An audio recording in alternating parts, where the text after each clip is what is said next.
Hi students, how are we doing tonight? Oh, fantastic. Oh, I'm doing great too. Thanks for asking. Yeah, thanks. We're going to do in-class assignment 8.6, number 3, and this was the problem about defective headphones.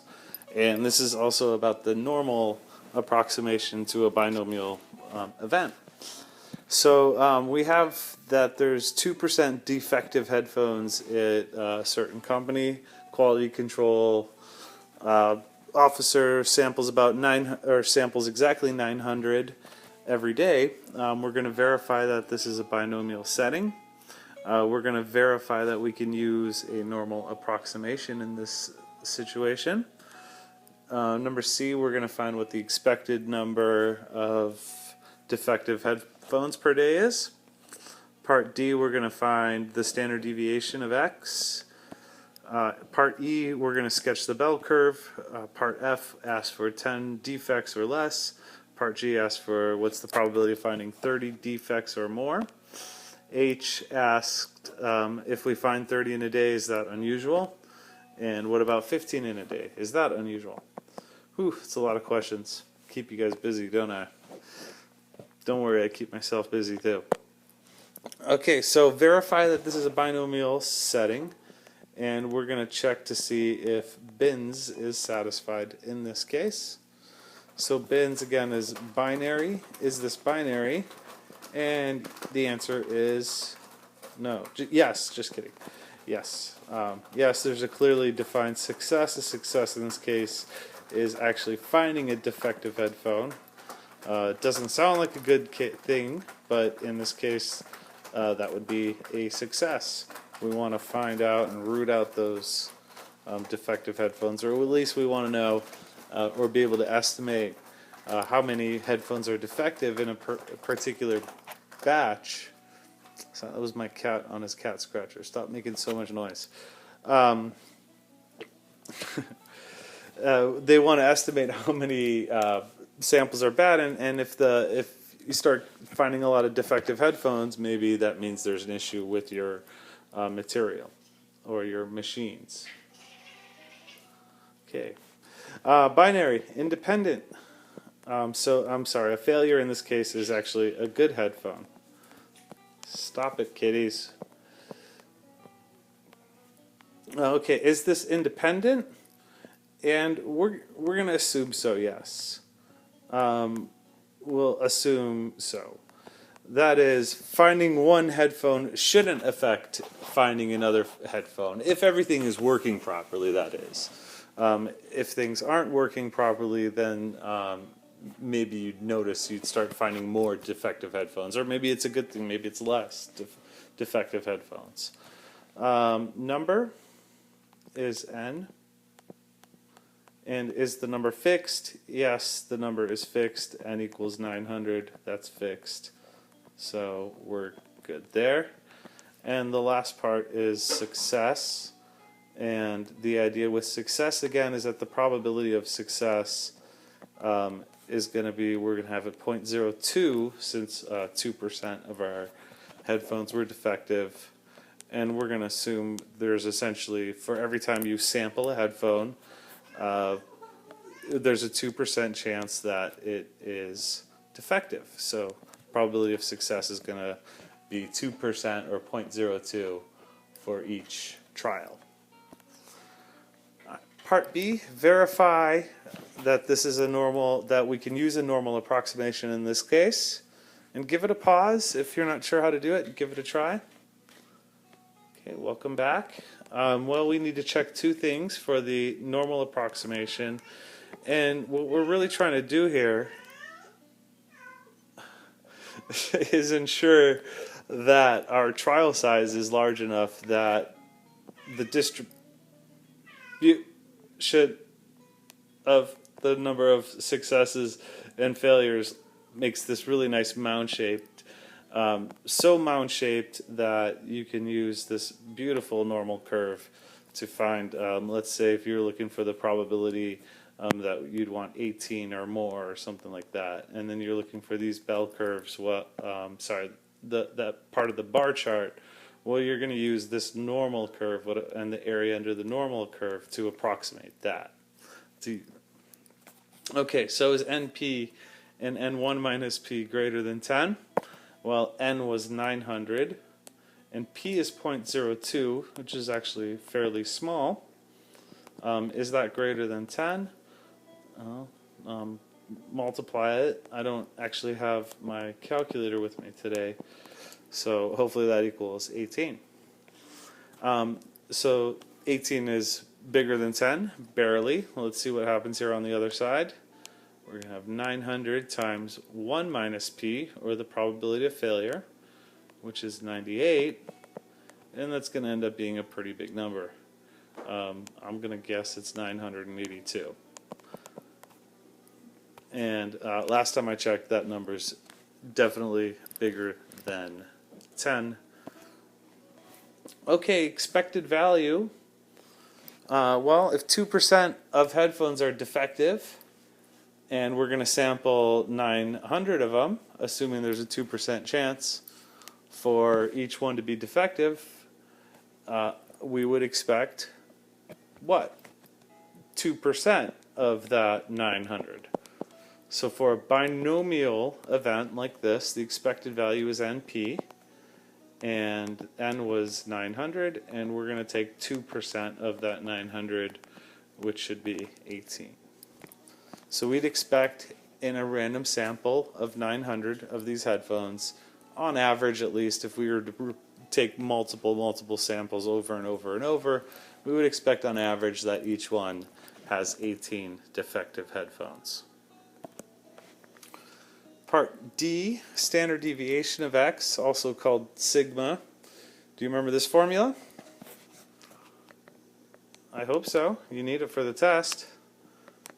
It's this one. And N is 900, P is 0.02, and 1 minus P is 0.98, and the standard deviation is... This answer is 4.2, exactly. It's a nice pretty number, right? Alright, so we, part E, sketch the bell curve here. And so we have that if X is the number of defective headphones we would find in a sample of 900, then X is going to follow a normal distribution with a mean of 18 and a standard deviation, what we just found, 4.2.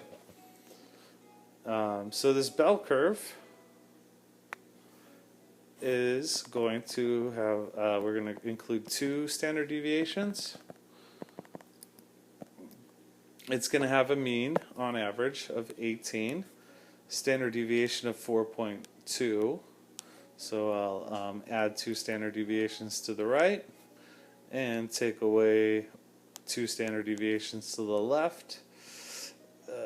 Don't have my calculator, but I think that's right. If I'm wrong, forgive me. It's 0.6.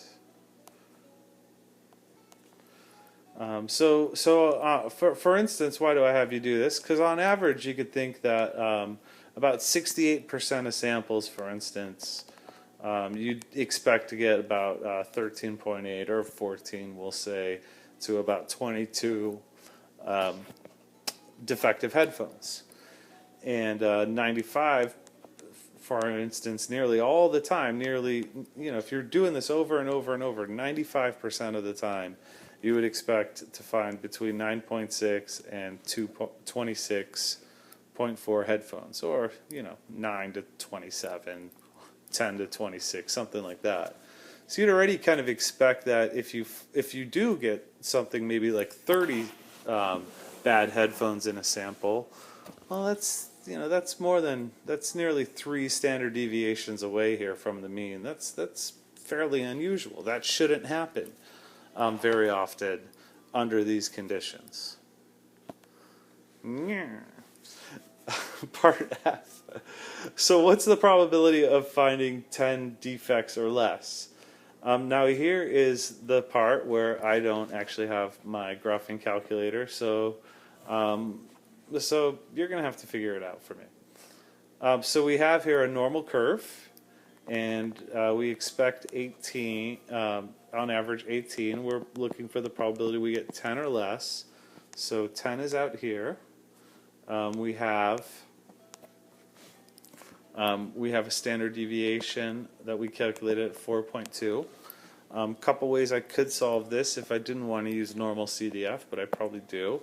I could take a z-score, so if I subtract by the mean, divide by the standard deviation, so that's 10 minus 18 over 4.2. Again, I don't have, let's see, z is going to be less than, we got negative 8 over 2, negative 1 point, I'm going to pause, negative 1.90.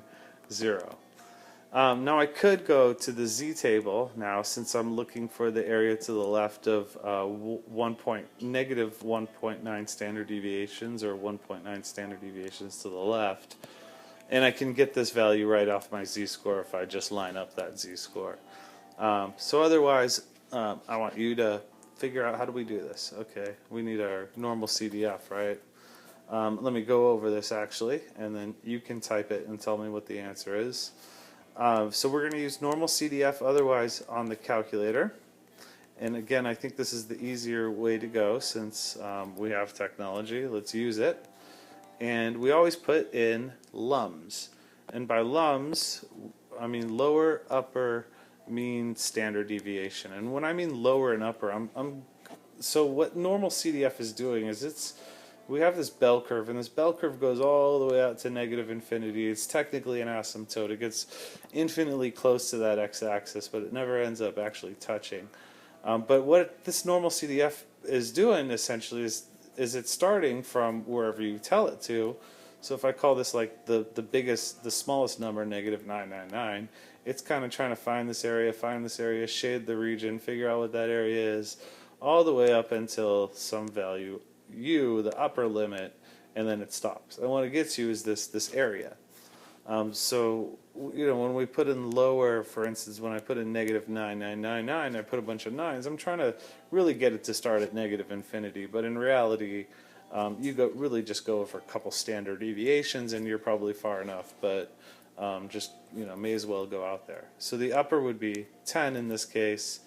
The mean would be 18, and the standard deviation would be 4.2. I'm going to let you figure out what that should be, or what that is. What do you estimate it to be? What do you think it should be? How often should you get 10 or less standard samples in this situation? How much area? How far is this? What is this z-score? Nearly 2 standard deviations left of the mean. What should that area be?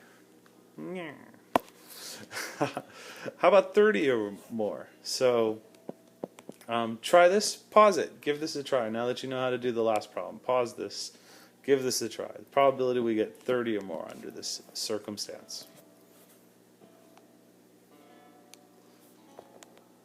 So again, I expect expect 18. I'm looking for the probability that I get 30 or more. The standard deviation of this bell curve is 4.2. And I'm just going to find a z-score here anyway. That z is going to be less than, 30 minus 18 divided by 4.2. So that's 12 divided by 4.2. And I apologize, I got that the wrong way.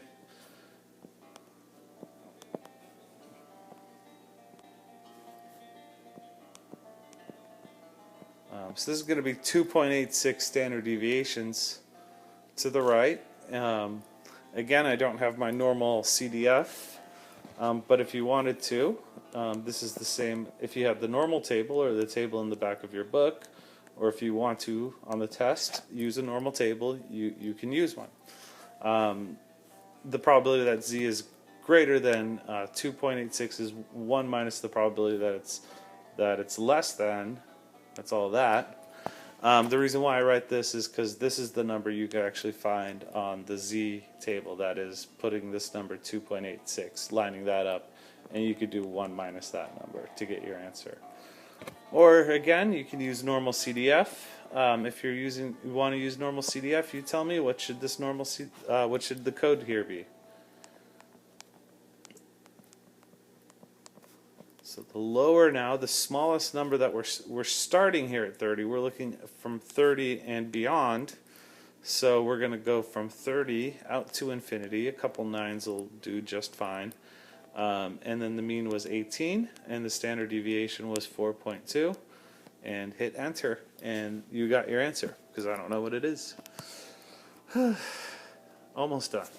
Okay, so is 30 in a day unusual? And you're going to need the result from this problem before.